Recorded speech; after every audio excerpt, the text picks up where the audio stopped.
함께 은혜 나누신 말씀 창세기 37장 5절에서 11절까지입니다. 요셉이 꿈을 꾸고 자기 형들에게 고하매 그들이 그를 더욱 미워하였더라. 요셉이 그들에게 이르되 청컨대 나의 꿈을 들으시오.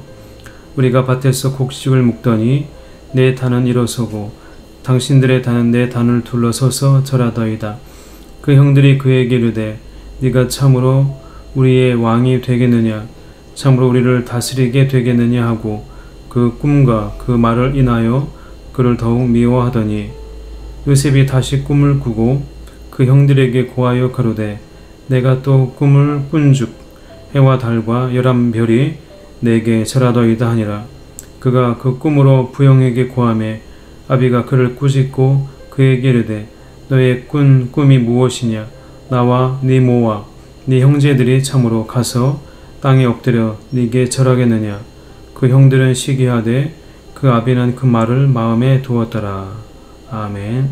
창세기 37장 1절에 보면 지금까지의 이스라엘의 역사의 배경이 된 곳이 가나안 땅임을 알려주고 있습니다. 야곱이 가나안 땅 곧 그 아비의 우고하던 땅에 고하였으니 지금까지의 이스라엘의 역사의 배경이 가나안 땅이라면 지금부터는 이스라엘의 그 역사의 배경이 애굽으로 달라진다는 것을 우리에게 보여주고 있습니다. 그러니까 창세기 37장은 그 역사적 배경, 이스라엘의 그 삶의 배경이 달라진다는 것을 알려주고 있죠. 창세기 37장 28절에 이렇게 기록을 하고 있습니다. 때에 미디안 사람 상고들이 지나는지라 그들이 요셉을 구덩이에서 끌어올리고 은 20개에 그를 이스마엘 사람들에게 팔매 그 상고들이 요셉을 데리고 애굽으로 갔더라. 이렇게 기록을 하고 있습니다. 야곱의 아들 요셉의 역사와 함께 이스라엘의 역사가 그 장소부터 달리한다는 것을 알려주고 있습니다. 요셉의 삶이 뜻밖의 사건으로 인해서 달라지게 되고 그리고 요셉의 역사와 함께 이스라엘의 그 삶의 배경이 그 장소적 배경이 달라진다는 것을 우리에게 소개하고 있습니다. 야곱에겐 12아들이 있었습니다. 그리고 요셉은 야곱이 가장 사랑했던 아들이었습니다. 그래서 그에게 채색 옷을 입혔습니다. 창세기 37장 3절에 보면 이렇게 기록을 하고 있습니다.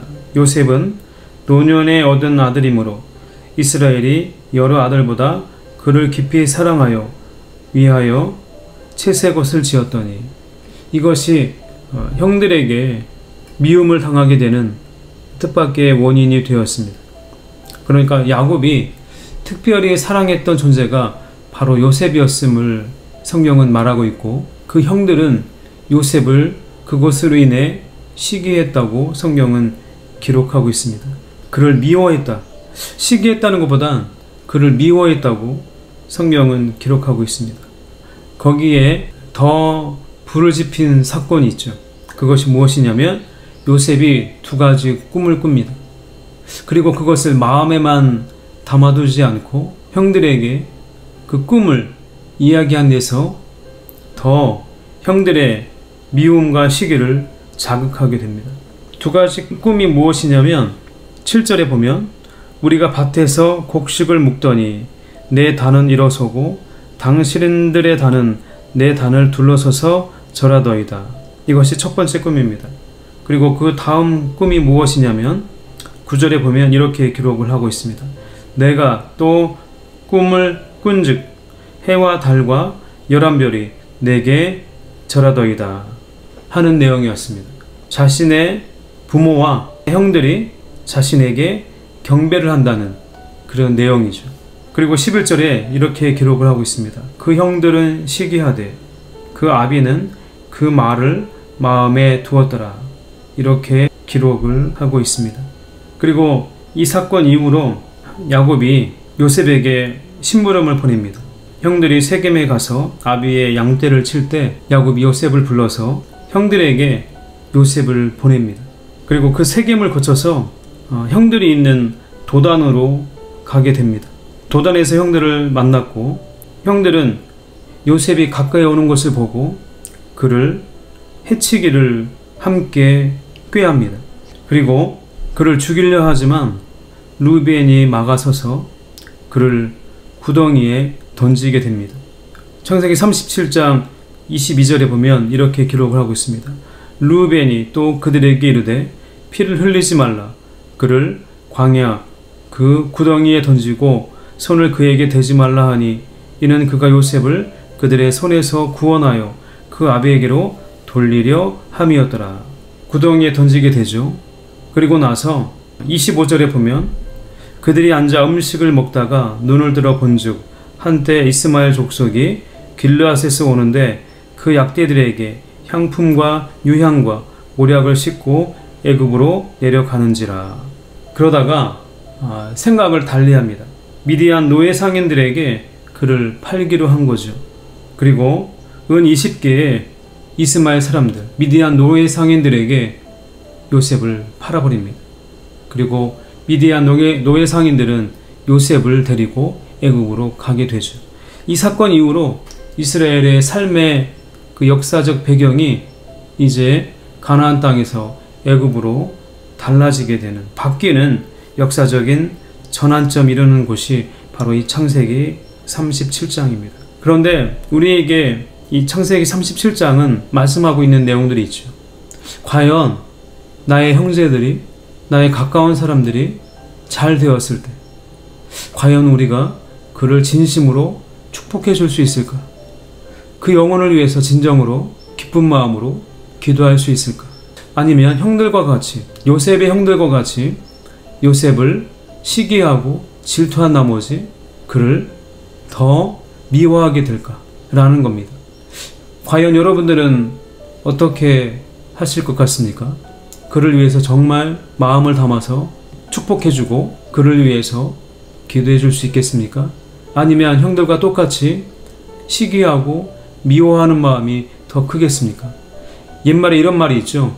사촌이 땅을 사면 배가 아프다 라는 속담도 있듯이 아마도 축복하기란 결코 쉽지 않은 일일 것 같습니다. 하지만 그럼에도 불구하고 축복해 줄 수 있는 저와 여러분들이 되기를 소망합니다.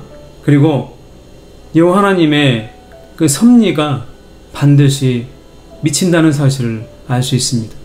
그것이 각 개인사든 한 나라의 어떤 역사적인 어떤 사건이라든지 그 모든 배경에는 하나님의 그 섭리가 작용되고 있음을 볼 수 있습니다. 요셉이 형들의 시기를 받아서 미디안 노예 상인들에게 팔려서 애굽으로 가게 된 그 사건은 바로 그것을 우리에게 잘 설명하고 있습니다. 한 개인의 불행인 것 같지만 결국 나중에 돌아보면 결과론적 이야기지만 이스라엘의 역사를 바꾸게 되는, 그리고 그들이 살아가는 삶의 배경을 바꾸게 되는 그런 전환점을 이루는 그런 사건이기 때문입니다. 하나님의 섭리는 반드시 개인적인 일에도 그리고 한 나라의 역사적인 배경에도 작용됨을 우리는 잘 기억해야 될 것입니다. 이 사실을 잘 기억하시고 오늘 하루를 기도하는 마음으로 온전히 살아가시는 여러분들의 삶이 되시기를 축복합니다. 기도하겠습니다. 거룩하신 아버지 하나님, 은혜와 사랑을 감사드립니다.